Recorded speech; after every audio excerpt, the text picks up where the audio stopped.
Hello, YouTube. Oh, God, this thing is crooked. I can't set all the way back because I got a whole lot of shit going on down below me. Hello, YouTube. Okay, man, it's been a minute. Oh, Lord. I don't have any new subscribers. I think I'm like 10. I was at 108 and I lost somebody. Bye bye. I didn't even care. Um, I saw Ricky Dye had did an interview with somebody, and I watched that. Good job, brother. Love you to death. Um, Ricky doesn't believe he'll ever get to 5,000. Like, he didn't believe he'd get to 500. I'm like, brother, you're going to get to 1,000,000. Make my words. I know the story is mark. I know the saying is mark my words. Make my words. Make it happen, brother. Make it happen. Make my words. Get 1,000,000. And I'll say I knew him win. I digress. I can't say that because my wife said I say it too much. It's been a long time since I've done a video. I've been stupid busy on vacation, working my butt off. Good Lord. Blake Bell, I reached out to him in a video and I said, hey, brother, if you want to do a video, he said, man, I've been busy. I'd love to. I'm telling you guys, he's not here now, but I'm telling you guys, what's going to happen is you're going to see Blake Bell sitting there and I'm going to say, hey, I told you it was coming. I know the guy. I know the guy. Hell, I've got his phone number. You can't have it, but I've got it. I will. Oh, I've been playing guitar. I will have the Blake Bell, the much anticipated, long awaited Blake Bell sitting right there. I will. It's going to happen. Whew. Man. Oh, if I'm moving slow, I pull a muscle. Like this is, I don't know how it looks to you. This is my left side. And I can look almost, almost to my left shoulder. This is my right side. God almighty. Oh, that's it. Oh, that's it. Oh, that's it. That's all I can do. This is my left shoulder, and I'm kind of, God almighty. I'm stoved up, y'all. I'm hurting like a whoo. And I'm a big, strong man. Whoo, I don't hurt. Oh, wait. Ooh, Lord. Anyway. So, that's what's been going on with me. Um,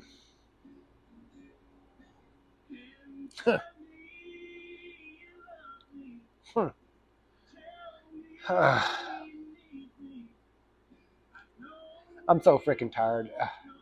I don't sleep good. Just you guys didn't come here for that. Let me tell you what you guys come here for. What'd you come here for? I can't even see my guitar. I grab a guitar and play you a song, but shit, y'all ever heard me sing? You said yes. I'm so sorry. I'm so sorry. You said no. Keep living your good life. I'm not Charlie Causey. Good God, it's hot in here. Let me tell you guys about barrel racing, Pawpaw and the Wagon Wheel, the Big Fight birthday. Man, I know I've told this one, but I had 40 something videos, and then I don't even know what happened. I deleted them all. I think I've told you guys this story before. But if I have or have not, I've got 107 people. Chances that everybody's heard it are slim and none, unless you was there. I don't know what kind of life you live. Barrel racer. I know nobody's heard that one. So when I was a kid, we you guys remember the barter house, which was, this is telling my age. This was setting where uh, Jimmy, I think it was Jimmy Joe Eads had a place called the Barter House, and it started off as a little shack that a hoarder, for lack of a better word, I want to say Jimmy Joe. Jimmy Joe may have been his son. Jim Eads, I'll say Jim Eads, maybe senior, lived there, and then he built the fence because the code enforcement said you got to build a fence. But anyway, it started off as a house or maybe a trailer house, and he was a collector, a hoarder, whatever. And he man. He was the coolest guy ever. He was so cool. I'm thinking of 4 or 5 more stories. Don't tell those. Don't tell those. Don't tell those. Man, he was cool. He was cool as shit. He was a cool dude, and he loved to barter. I think that's where I got it from. You couldn't walk up and pay $5 for nothing. Well, man, I think I might have mismarked that. I think I wanted 10 for it. Like, but you've got it from Mark. Well, I mean, you ain't got to buy it. I, you've got a mark for 5, but it's worth 2.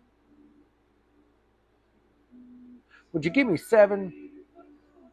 No, but I might come up to 3. Well, now we'll get back to the 5. It's not worth 5. That's what I'm telling you. Well, it's got to be worth at least 4.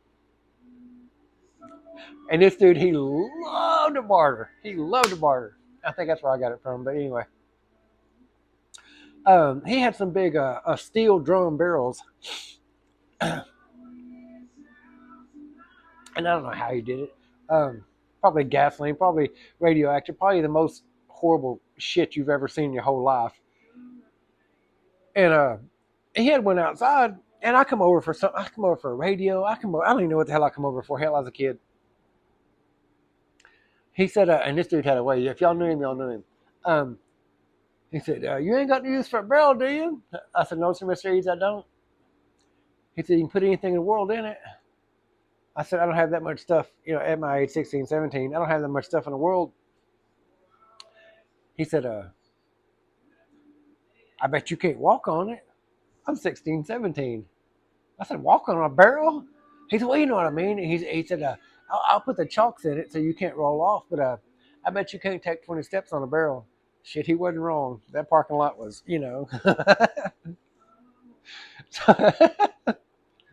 Man, I took off, trying to log roll across a barrel, whatever. He sold me that damn barrel for like $2.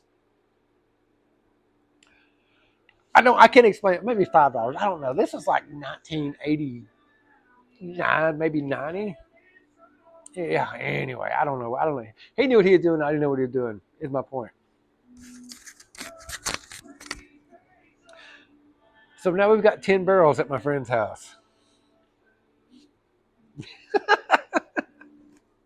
and we're all trying to walk on barrels, and we get pretty good at it. And then we're barrel racer across the yard, down the street, and down the hill, and up a hill. And somebody says, "Hey, what if we cut the tops off and get down the side of them?" Let me tell you, if you're skinny like me, that will beat your backbone to death because it's metal. But we just happen to have an old chair in the camper that we was all hanging out in. And we was little teeny tiny dudes. It don't take much to curl up, put a pillow behind you and a pillow in front of you inside a barrel.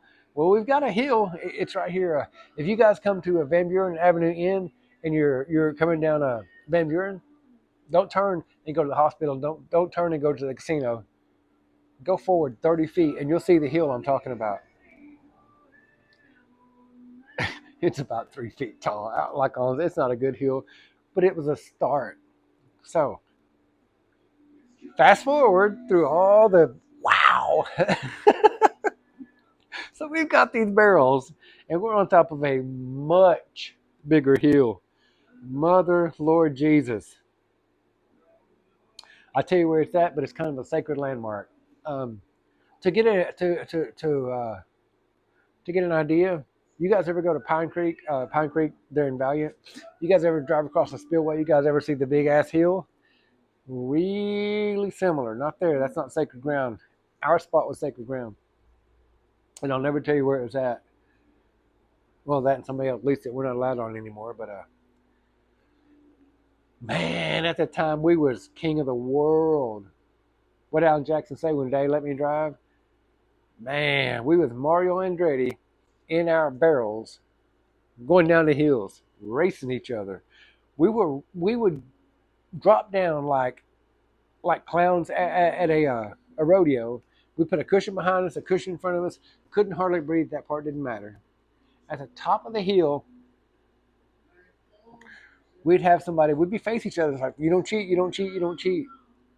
And we would tumble down this big ass freaking hill in a steel barrel. Whew, my God. Nothing to hang on to on the inside. You're pushing, but if you roll into, you know what I mean, like you're, and nothing in the world is going to stop you from hitting each other or hitting a rock or anything in the world throwing this side down toward this side, and then you're tumbling head over heels or head over whatever's on bottom. I don't know. And you're flying, and you're not necessarily going to, hit the ground every time. Your ass is tumbling. So when you hit, you might be heads down. You might have your fingers on the lip of the barrel. You might get your fingers smashed. Um, you might get you might get knocked down further in it. You might roll down perfectly straight and win. Who knows? We never knew. But I can tell you what it feels like to get slung out of a barrel. I can tell you what it feels like to be tumbling through the air forever and hit head first and get slung out of a barrel right on top of your head, screaming. I can tell you what it feels like to win. I can tell you what it feels like to lose. Um, I can tell you what it feels like to get thrown out into an ant pile. I can tell you what it feels like to make it all the way to the bottom of the hill and hit a tree.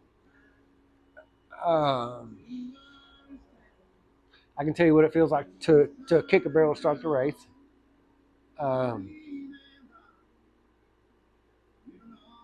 I didn't think about it until years later.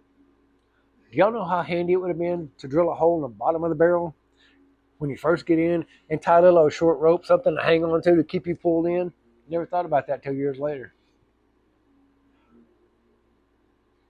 I might still be a professional barrel racer today if I'd have thought of that back then. But I was 16, 17. I was a stupid kid. Oh my God.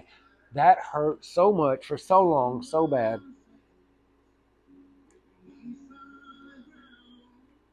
I'm not going to make the other stories. Hell, I'm already at 12 minutes. I'm talking about nothing but barrel racing and being stupid. We didn't race horses around barrels. We raced each other in barrels down hills. Stupid kids. Stupid kids. I'm really starting to think a lot about the adults who let us do it. So, barrel racer. So tell me why. It's out there right now. I'd almost take my phone and walk you out there. Um, Going off the rails here. That's what I do. Tell me why. Before my wife and I got married, and I'm still trying to raise three. She's still trying to raise three. The Brady bunch, the youngest one in curls. Yes, we raised 6 kids together. Yes, we did 100%. And the youngest one was in curls. 3 boys, 3 girls, and the youngest one's in curls. That's 100% happened. Um, Tell me why I wouldn't buy a house because there's no trees in the yard. Tell me why the house that we originally started renting from Mr. James Snyder, who we wound up buying this house from, 2 different houses. Mr. James rented us this house, and we loved it. And then we told him we was going to try to move out of that one and then buy us a house. And he said, "What are you looking for?" "We don't know." We looked through 11 or 12 different houses, and she wanted every single one of them. She did. I said, "No, no, for whatever reason, whatever reason, whatever reason." And he said, we thought we found one. I said, "Mr. Snyder, I don't want to do you this way, but we're probably going to be moving in a couple of months." "Oh, what's wrong?" "Nothing. We're trying to buy, not rent." "What's your price range?" I told him. He said, "Well, that's not quite where I want to be." Now, that ties back into the barter story. I said, "Well, talk to me." So we bought the house that I'm in now from him because he likes to barter as much as I do. And it's got a big old tree. But I said all that to say the house that we rented had a big chain hanging from it with a barrel in it. The house that we're in now, 14 years after we moved in and started buying it, has a big chain, and at the bottom of the chain is a dumpster wheel knuckle, not a dumpster wheel. The dumpsters upside down. We flipped upside down, hooked it to a chain. We've got a barrel on the end of it, so the kids and grandkids can say they grew up in Peepaw's barrel that we spin and push. It's a big swing. It's got a huge arc. Hell, it's probably got a 30-foot arc swing, but then it'll spin like crazy, like we did. Yeah, I couldn't buy a house that did that we couldn't set up a swing or a barrel. I couldn't buy a house that didn't have a tree for that reason. So, man, I kind of want to tell you guys about Papa on the Wagon Wheel being raised out there at Eagletown, and I almost want to tell you about the big birthday fight. This video is 16 minutes. Because it's something to talk about later, don't it? Um, Thank you guys so much for watching. Thank you guys so much for sticking with me. I'll post this right now. Um, man, oh, Lord, I can't forget this. I was gonna go live and have a drawing, but I can't do that because I don't have 1,000 subscribers. So what I'm gonna ask you guys to do, if you want to be in the $50 drawing, today's Tuesday, Sunday, go friend me on Facebook if you're not my friend on Facebook. I'll announce it between now and then. Sunday, whatever Sunday is, a few days from now. Sunday afternoon, if there ain't jack shit going on, I'm gonna go live on Facebook, and I'm gonna do it live. Everybody on this video, pick a number. If you watch this video, if you watch the next video, it doesn't matter. Pick a number. Pick one number. I'm gonna look back on this video that I'm making right now. I'm gonna look back on the next video, and then I'm gonna have everybody, if you're watching, go on Facebook Live and post your video. You've got 5 days. You've got 5 days. I'm gonna give away $50, cash app, whatever it is. I don't know yet. I didn't know that I couldn't go live without thousands. I didn't know that. Whatever. But I can go live on Facebook if I'm not banned. Whatever. So I'm telling you is, if you want to win $50, there's probably gonna be three of y'all. It's gonna be between three of y'all. I'll either bring you cash, I'll send you a cash app, or I'll do anything in the world to make it right with you. Sunday. And I'm gonna make another video about Papa on the Wagon Wheel and the big fight for the birthday. All right, love you guys. Thanks for watching.